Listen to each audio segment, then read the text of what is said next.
Hello and welcome back to Premier League Primetime. And no, it's not Draco Malfoy. If any of you are gonna have a go at me, for my hair, we're back again. We're taking a look at a team that's been arguably one of, or no, not even arguably, the dark horse of the season. And I'm joined by Mr. West Ham himself, my G man like Doug. How are you doing, bro? I'm doing great. I just want to thank you for having me on the podcast. And I had a question. Am I the first West Ham fan to be on the podcast? Yes, you are indeed the very first West Ham fan to be on this show. So a big up to all the West Ham fans. But yeah, let's just get right into it. West Ham. Before we get into this, what's been your overall thoughts on West Ham season? Surely you would have never expected this team to end where or to finish where they did, and surely you would have never expected David Moyes to arguably be manager of the year. Yeah. So obviously this summer we had only we didn't get much money, but we spent about like 25 million for the team, and we spent in Ben Rama, who's 20, and obviously Vladimir Kofal, who is Mm-hmm.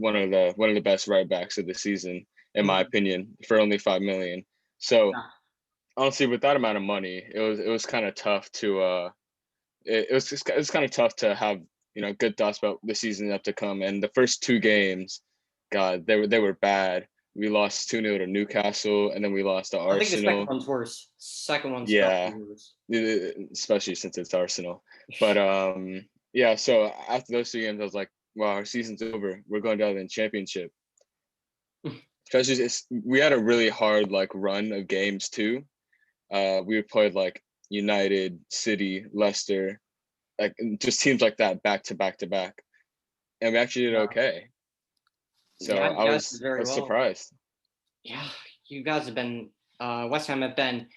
By West Ham expectations, they've been absolutely phenomenal this season. For a little bit, I thought they were going to actually take a place in the Champions League. And then they pulled a Brendan Rodgers, and they Yeah, bottled it. But you can't really you can't get on West Ham, man. Like with the squad that they have, they don't have much quality depth in terms of just yeah, on the bench. Leicester have no excuses for me, because they more or less had their place cemented, and they did it again.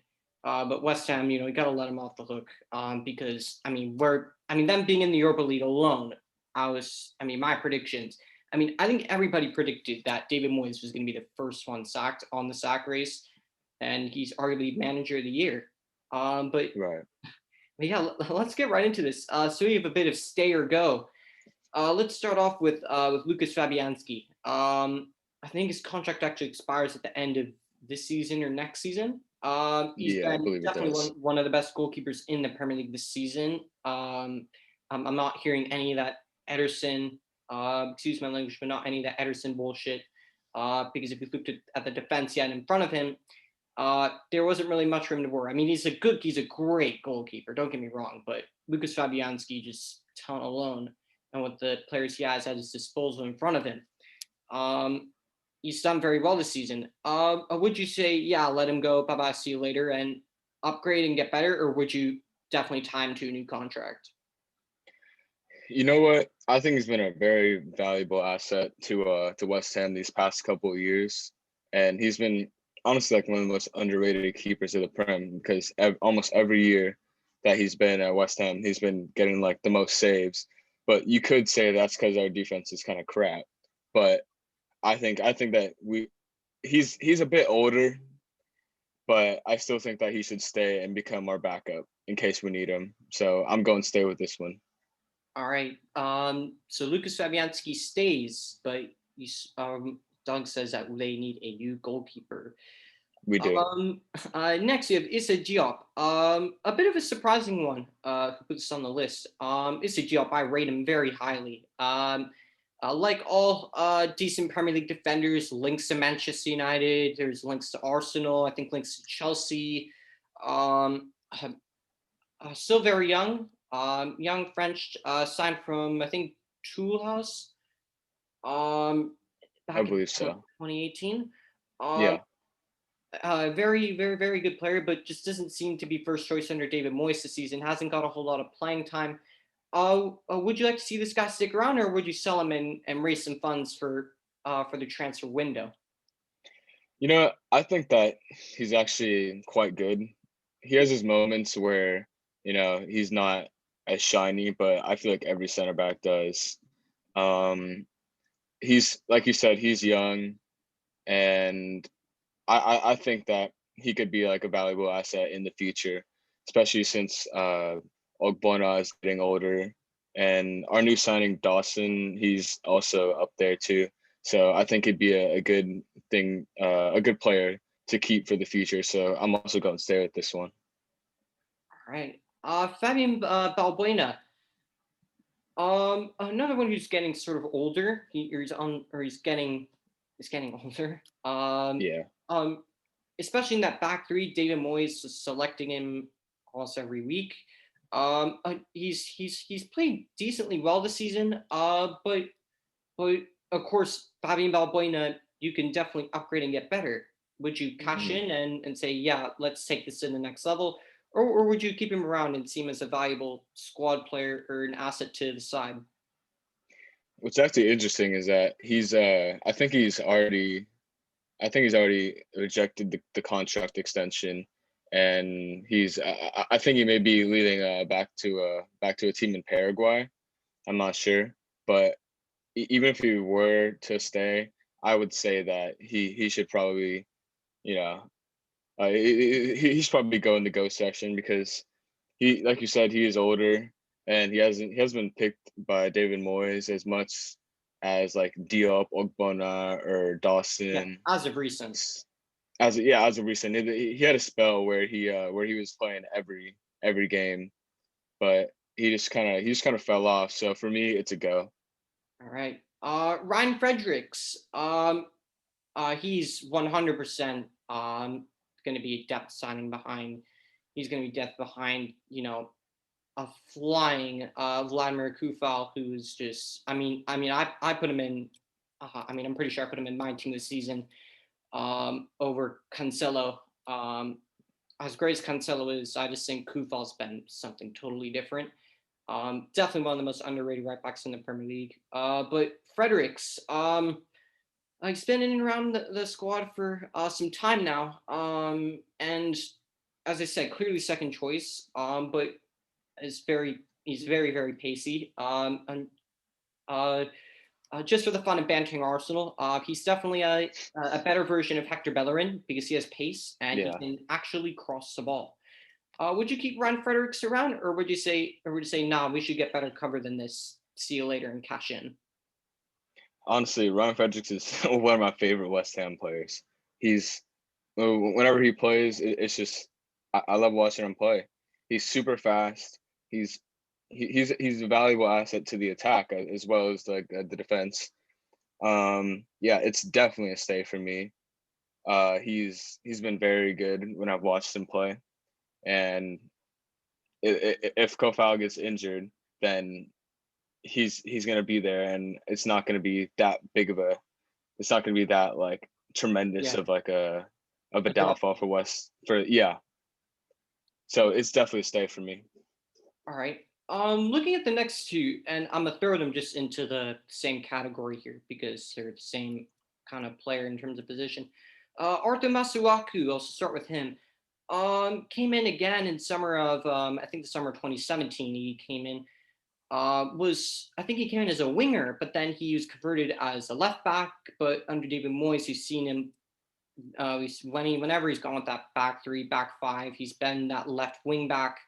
That's that's in my opinion where he operates best. Ben Johnson, youngster coming through, very very young. Arthur Masuaku, of course, he's not getting any younger, but Ben Johnson is on the other hand very very young. You've seen him on the wing in that 4-2-3-1. You've seen him, I think, at left back a very very few times, but we've mainly seen him in that in that three at the back formation. Taking a look at these two, clearly they're definitely going to be behind. Aaron Cresswell, who's been phenomenal for West Ham this season. I mean, he's no Luke Shaw, but I mean, I can't take away that he's been utterly brilliant this season. I mean, the fact how Andre put Aaron Cresswell in over Luke Shaw, that discussion will be for another time. But yeah, I can't take away that he's had a very, very good season. And these two will no doubt be the cover behind Aaron Cresswell. Looking at these two, what would you do with these two? Well, Masuaku's he's very good when he plays at the left wing back position, because David Moyes would play five at the back and bring Aaron Cresswell in as Yeah, a left center back. Yeah, but so Cresswell's a very attacking center back, which is kind of weird to say. So he's going up the pitch, but you have Masuaku, who's also up there, who's and they're both going up. And Masuaku's I feel like he's very very good when he plays in that like left wing back position, and when he's getting up and back. But it's sad to say, but he's just so injury prone to injury. Injury prone, yeah. Yeah, he was out for months last season, and it was a tough blow for West Ham at the start. We had a really good thing going with the five at the back, and him getting injured it just ruined that. We had to start playing four at the back, and our just a little bit, our season took a dip. And just for that, I'm gonna have to put him in go and cash in. All right. Ben Johnson, what would you do with him? It's too early in his career to let go of him. He's very young. He's actually pretty decent in my opinion. He scored against Brighton to level that, like a pretty crucial game. So yeah, I just gotta go stay with that one, see where his career goes to. Yeah. Yeah. 100%. Yeah. I mean, it's definitely a breakthrough season for him, and yeah, surely I'm assuming most West Ham fans will look forward to seeing him next season. Now, the next one is kind of an interesting one. Declan Rice. Now, I'm going to say it's right now in the sense that I remember, I think it was the day before we all went on lockdown. I think we were playing at LMU, and we were just talking about Declan Rice, and I looked at you and I said, I'm so tired of seeing these stupid links to Declan Rice. He's like who cares? He's English. He's really not that great.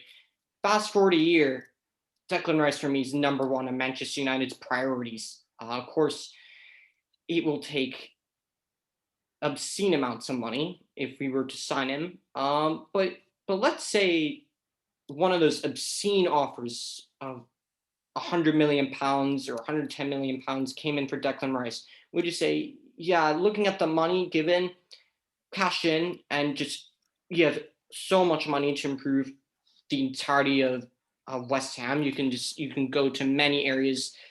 I know £100 million isn't that much, but you can still improve many areas with that money. Or would you say no? He's one to keep. Do not. He's hands off at all times. Well, Declan Rice is obviously probably the best player at West Ham. He's very he's very essential to our team. He's the anchor where the two that where Socek can like go up and attack. Protects the back four. Because obviously, yeah, and I've seen it on England duty as well, where he's sitting back and letting center mids like Calvin Phillips and Mount have all that space up top, not worrying about the defense, because Declan Rice is just there to just glue the entire thing together. He's phenomenal. Yeah, I'd say £100 million is a lot of money, and it could definitely go to West Ham. But it's got to be a stay for me. He's the glue that holds the entire team together. And so far, it seems like he does not want to leave West Ham at this point. And if it stays like that, we just got to keep him. Yeah, I mean, he's so young. I mean, the two clubs that are in for him are Manchester United and Chelsea, but I, I think if Chelsea come in for a massive offer, I mean, him and Mason Mount are best friends, and he originally came through Chelsea's academy before leaving for West Ham, um, and and I think if Chelsea make the offer, I actually predict Declan Rice would leave for Chelsea. For Manchester United, I don't know. I've seen Luke Shaw not only be quality on the pitch, but I mean, him and Maguire I think are topping up Declan Rice. Well, I mean, I'm hoping. That's what I'm hoping. Yeah. Um, yeah. For me, he's 100. He's had a stellar season. He's been outstanding. West Ham's midfield pivot for me is the best in the Premier League. Yeah, you can say Manchester City's is their midfield three is phenomenal, but in terms of the impact, because you can rotate. I mean, you have guys on Man City's bench that are just absolutely mental. I mean, they have world Yeah. class players for backups. But for West Ham, and for and that's the reason why for West Ham and what they've done for West Ham this season. I mean, that midfield pivot's been so important, so important for them. And I mean, especially Declan Rice. I mean, we saw it when he was injured and West Ham were struggling a bit. Uh, Yeah, as we had to play Mark Noble back there, who's been obviously been like one of the club's like biggest like legends. Not mhm, in terms of like him being like yeah, insanely good, but just him being there for so long. mhm, So he was playing that Declan Rice role. He was doing okay, but you could tell that West Ham were taking a dip in their performance. This is around like the end of the season where it was absolutely crucial to get points from every single game. mhm. And Declan Rice, when he was injured, it was a lot tougher for West Ham, and I could see that. So I'm speaking on every West Ham fans' behalf when we're saying that we need Declan Rice to stay. Yeah, I couldn't think of a single West Ham fan who would say Declan Rice needs to go. I mean, and maybe the only reason being if an obscene offer came in, an absolutely obscene offer, which I mean he's English and he's high profile. So I mean Manchester United could very well make an offer. But because he's English, if he was another nationality, then I wouldn't be then you shouldn't be troubled. But it's because he's English. Whole Brexit Hmm. FC and all that. Another one into the next player who could be included in a part of a deal for Declan Rice. Arguably, West Ham's fire that lit the path to where they are now. Jesse Lingard, 28 years of age. He's on the last year of his contract at Manchester United. It's for me, it's very clear that he wants to stay at West Ham. He has been nothing but phenomenal. Arguably the signing of the season. And that was in January. But if there was not a buy option, but let's say Manchester United said 30 million pounds and he's yours, would you pay the money? I don't know. It's really tough because 25 to obviously, 30 million, we'll say, because he has a year left. okay, 20 to 30 million pounds. yeah, if we're going 20 to 30 million pounds, I think it'd be a great purchase. But obviously he had a insane start to his like West Ham career when he came in on loan off of Man United, and he scored 9 goals, I believe, Hmm. and he was doing really really good for us, and he kind of gave West Ham like a new life. Like that's what I thought. So I would gladly pay 20 to 30 million for him. Yeah. And I mean, he's a Man United boy. He's a local lad, local Manchester lad. I have a soft spot for Jesse. I think most Manchester United fans do. I wish absolutely nothing but the best for Jesse Lingard. He's been a very, very good servant for Manchester United. Um, I mean, prime Lingardinho moment, 2017-18 season, that was where Lingard just went off, and I was just like, yeah, this guy should be, he should be here. We should be, at the center of this club for so long, but for me, his time is up at Manchester United. And I said, I've been saying for so long, Lingard would do brilliant at, at maybe just Stepler, like a Leicester or an Everton. I never thought he was going to go to West Ham. I thought he was going to sign for a team like Everton or Leicester, someone like that. But he's been phenomenal for West Ham this season. So yeah, I would definitely. I mean, £20 million. I mean, for me, from the Manchester United perspective, I'd take that money all day because he's got a year left. Into the next man, Pablo Fornals. I heard from a certain Curtis that for whatever reason you have something against Pablo Fornals. I don't know if that's true or not, but he's been a very important part, a very important player for West Ham this season. He's had a decent season, and he's been in about. He's been usually seen on that left hand side of the attack. Um, would you say, yeah, keep Pablo Fornals, or would you say, nah, you can get better and cash in? So what you heard, it was true. At the start of his West Ham career, I was like, this guy's slow. He's not really, he doesn't really get on the ball much. But as I as I've been watching him more and more, I've just been respecting him because I've seen the way that he's a very hardworking individual, hundred very percent. hardworking. He's always up and down, and he's gotten a decent amount of goals. Like he's gotten like I couldn't tell you how many goals and assists he had, but he's been pretty involved in our squad this season. And I've like I said, I've grown a respect for him. So it's definitely a stay for me. Yeah. I mean, for me, Paulo Fornals. I mean, of course, I don't watch West Ham every week, but for me, and he gives me and Herrera vibes in the sense that like he's all about that grit and the desire, the heart, the passion. Like I feel like he has a sense like he knows what it means to play for the club, and he just has that fighting and raging spirit, and he just wants to see nothing but fans happy and whatnot. He gives me those kind of vibes as that sort of player. Coming in from I think it was Villarreal that he came in from. Yeah, I I believe mean, so. his first season was definitely not the best. But he's been very good this season. So I mean, I'd be surprised if West Ham fans said, yeah, go.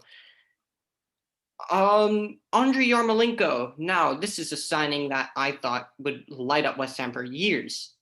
Coming in from Borussia Dortmund, I think for around 20 to 30 million pounds. Was lighting it up at the start of his West Ham career. But David Moyes coming in, he didn't really seem to prefer Yarmolenko. He brought in Jared Bowen from Hull, who's been very good. I remember at the back of Project Restart, um, Jared Bowen up against Brandon Williams, and that gave me a lot of nightmares for me. I think it gave Brandon Williams more nightmares as Jared Bowen was. I think he had him on toast that game. I was petrified that they were going down their left hand side of defense. But Yarmolenko, he's not getting any younger. Would you keep him around as a depth player, or would you cash in and get someone better? Well, obviously the Euro 2020 is back up, and I've been watching a few of those games, and I've actually been watching the Ukraine games, because of Yarmolenko. He's been playing very well. He scored 2 goals. One of them was an absolute worldie. Um, and I think that, like, depending on how he does this tournament, because obviously when international tournaments are in play, after that clubs look for the stars of the tournament. They're like, oh, that dude actually played really Yeah, good, so I might get him. So if I'm thinking that if he like takes Ukraine farther than everyone expects, that people would be like, oh, you know what, I could pay a decent amount of money for him. And I do like Yarmolenko, but he's I think he's good, but he's also like Masuaku, very injury prone. Obviously, he messed up his Achilles this season or last season. He was out for a very long time. So for me, I'm taking the money for him. All right. Last, we have Memo Lanzini. This guy's been at this club for gosh knows how long. He's been there for ages, but nonetheless, a very good servant for the club, a very good squad player when needed and called upon by David Moyes. I mean, for me, his biggest moment of the season was that. I wasn't too surprised the fact how it happened, but in that 3-3 draw with Tottenham, the second I saw that first goal coming in, that first goal came in, I knew it was coming just because we all know how Tottenham is. Sorry, Andre, but Yeah. that's just facts. And that worldie from Lanzini, I was just like, what on earth has just happened here? But he's been in and around the squad for a very long time. Very good servant to the club. Would you keep him around, or would you say cash in and get someone better? So he's been around for about 5 to 6 years. I think he's been very good, but again, he's like Yarmolenko and Maswag, he's injury prone. I'm starting to see a pattern of a lot of these West Ham players becoming injury prone over like when the years go by. Obviously, he's been very good for us, but I think it's time to cash in because I do want to see Lanzini succeed, and I feel like he's not gonna he can't like peak more than he has at West Ham. So I believe that if he was to leave West Ham, he'd go back to River Plate, where he came from, and I feel like that'd be a good move for him, so he could go home. And I hope that he thrives. I wish the best for all of these players that I've put to the go section, but I feel like West Ham just needs that little more like fresh legs And so ruthless. that we could like do well in the especially the Europa League and next season. Yeah, I definitely see what you're saying there. I think the Europa League should be at the highest priorities for West Ham next season. I mean, the fact that they're in any European competition for me is shocking, but they deserve it. I mean, you can't say they haven't deserved it this season. Anyways, into the next sector of the show. Um, Transfers this summer. What more should David Moyes prioritize in strengthening in the summer, positional wise? And if there are specific names that you're thinking, yeah, this is someone that would be great for West Ham. Realistically, what are you saying on this? Well, I've done some research, and it seems that the owners of the club have given Moyes a 70 to 80 million pound budget for this summer, and so I think we could bring some like bigger names in. I think what we need most is a striker because That's obviously true. Mikel Antonio, very very good, also very injury prone. Um, so I think that a player like Ivan Toney from Brentford, Yeah, but Brentford will never um, sell Ivan Toney. They yeah, will not sell. He's their best player. He's their Declan Rice. And yeah, Ivan Toney's been wonderful. He's been absolutely wonderful for Brentford. He's been phenomenal. And he's no doubt attracting interest from other clubs as well in the Premier League. But Brentford are definitely going to need him this season. I'm excited to see what he has this season as well, Ivan Toney. Looks like a very good player. yeah. He's definitely my number one pick for a striker. And number two, he's from Slavia Prague. His name is Abdullah Sima. Have you heard of him? Yeah, I've seen small bits of him. Yeah.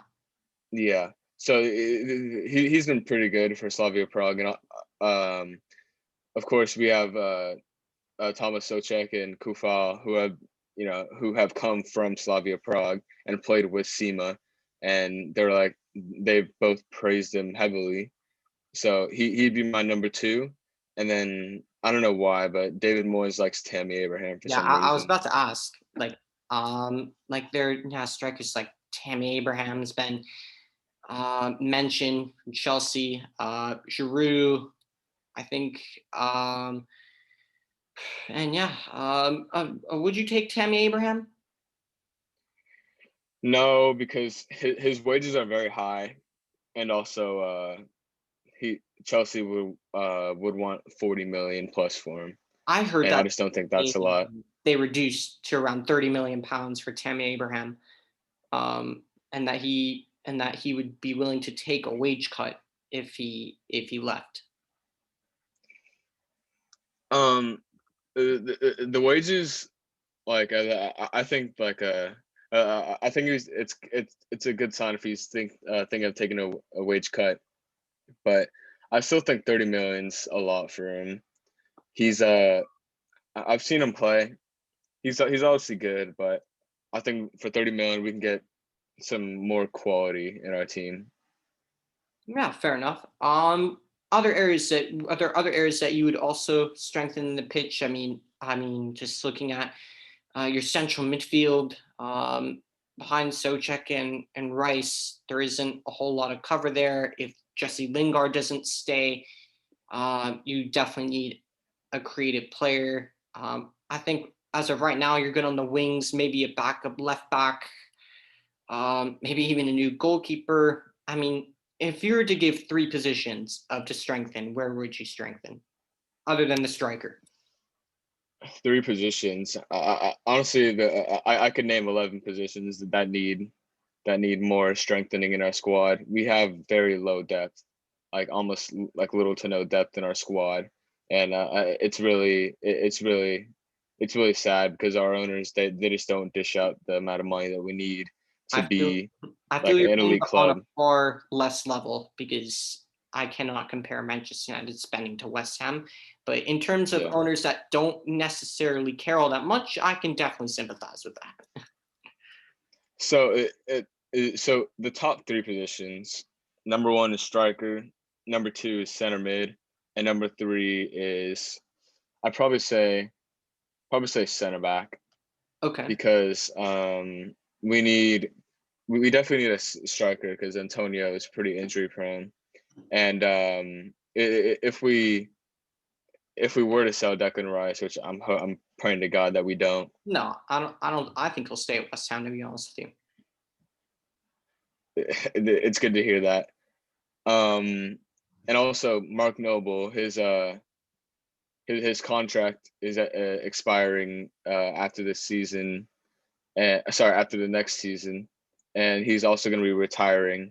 So, and he's obviously our backup for when Declan Rice gets injured or Socek gets injured. So I think we need another like center mid like that, What like a names would you, if you had specific names, like what names would you think about bringing in? um I forgot his name. Oh, I can't remember his first name, but Basuma Yeah, from yeah, Brighton Hove yeah, and Albion. from Brighton. I feel like he'll go to Yeah, Arsenal because I think he's been dropping so many hints about how much he loves Arsenal. But I mean, a Basuma would be phenomenal. Question is, would he want to be as a depth signing? I think he's good enough to start for a club like Arsenal. yeah, that's true. And also since Sheffield United had a nightmare of a Mhm, season, one of their center mids, mhm. I believe from Norway, Sander Berge. Yeah, very good. He's yeah, I would take him, especially since he's obviously going to want to play in the Premier League. He's not going to want to play in the Championship. So like players like that who have like gone down, Mhm. um, I feel like they might want to come back up, especially to a club like West Ham who in the Europa League. They're like, Yeah, oh wow, yeah, what top happened to in them? football. And one more, I'd have to say Mateus Ferreira from Mhm. West Brom. He's more of an I attacker, feel like though. yeah, but I'm just I'm saying him for like the fact that like Yeah. oh we might not have Jesse Lingard by the end of the Oh, summer. oh, yeah, yeah, yeah. Of course, 100%. Yeah, he'd be perfect. Very good, very Yeah, creative. he scored a couple times against us, and I was like, damn, this guy's good.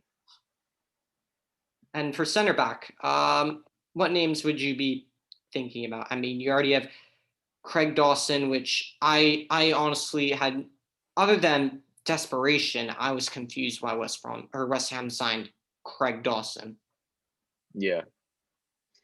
I don't actually have a lot of names for center back. I just know that like we need center back because Ogbonna obviously got injured in the FA Cup tie against United. He was out for a long time. Uh, and we're obviously I think we're getting rid of Balbuena soon. So this might be a long shot, but I doubt that it's really going to happen. But I saw this guy at PSG. His name is Diallo. I think Mhm. that he'd fit really Uh, well. I saw him. He's very yeah, good in he's a my decent opinion. player. Yeah, Diallo, who came from Brighton. I mean, I'm not from Dortmund. Dortmund went to PSG. Yeah, he's a good player. I mean, he would just slot in right into the starting 11 just without question. Yeah, But I mean, if they signed him, wow, that would be a wowza signing. I would be. I mean, you'd have to. I mean, you could only applaud David Sullivan for that. Um, but yeah, I mean, for me, West Ham have a good enough. It's not the starters that's the issue. I mean, yeah, you can improve in some areas, but I think it's depth. They need depth signings 100%. definitely. In the last segment of the show, top three players of the season. I think I could already formulate that list in my head. And who would your top three disappointments or failures of the season would be? Let's start with the disappointments. Who's been three Okay. players that have been just really disappointing this season? Wow. Honestly, there's not a lot of disappointments I could really tell you because the squad is like it's been pretty good. Um, yeah. Honestly, I don't think there were any disappointments on the West Ham squad for that season. There was obviously nobody really expected us Yeah, to like everyone's like, oh, West Ham are going down, especially after the two losses at the beginning of the season. They're like, oh well, it's over for them. Um, so I feel like the squad has just been absolutely phenomenal. So in my opinion, there weren't really any disappointments this season. yeah. I mean, and disappointments doesn't have to be just playing poorly. I mean, it could be just the fact how they're injured or the fact how they're just sometimes they don't turn Oh, up. okay. Doesn't necessarily have to be that them playing poorly because I agree with you 100%. I mean, it's very difficult to think of a West Ham player who's been having decent game time this season, and you're like, yeah, he's not good enough. Oh, actually, there is one I could think of, but we ended up getting rid of him and sending him to Ajax. Sebastian Haller. Mhm.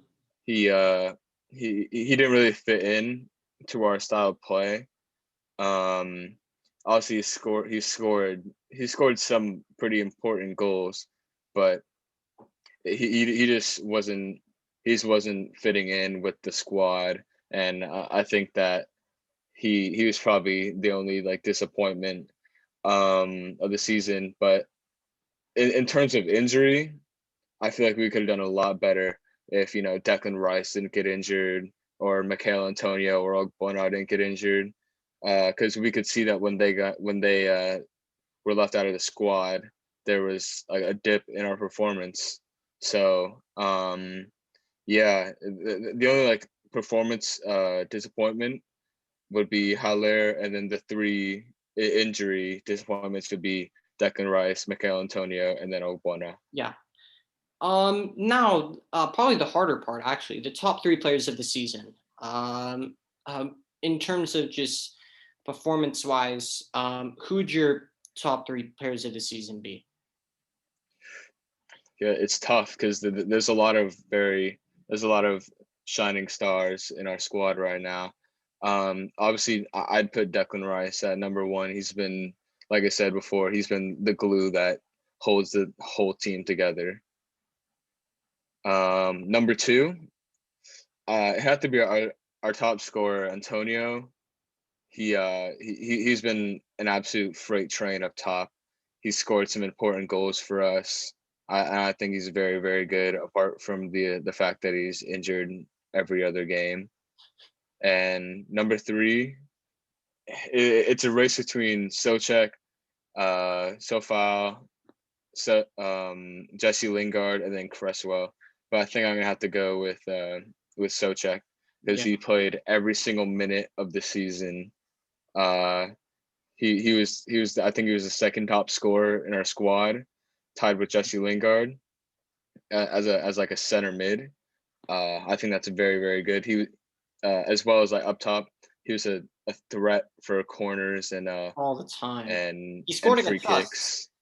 He scored against us Yeah, on the set piece. But I mean, when you come up against a team who all they do is practice, zonal marking. I mean, that's just icing on the cake for someone like Socek. yeah. So for that reason, I'm putting at number three players of the season. Yeah. Anyways, before we wrap up the show, was there anything else you wanted to mention about whether it's West Ham or maybe even the Euros? Because we've not really talked about the Euros, I think, at all on this channel, really. Anything else you wanted to mention there? I take a few things about the Euros. I think that a lot of players are gonna shine at the Euros, Hmm. and they're gonna start bringing some players in to the Premier League, whether they're English, whether they're from any nation. So as well as like the Copa America, Yeah, that as well. they're gonna start bringing some players in from there too. And I'm excited to see how the Euros play out, how some like dark horses like shine, and yeah, it's coming home. Well, that's what I'm hoping. But with due to my confidence in a certain manager is not very high at all. So I mean, for that reason, I don't think it will be coming home. But hopefully it will. Anyways, we reached the end of our show.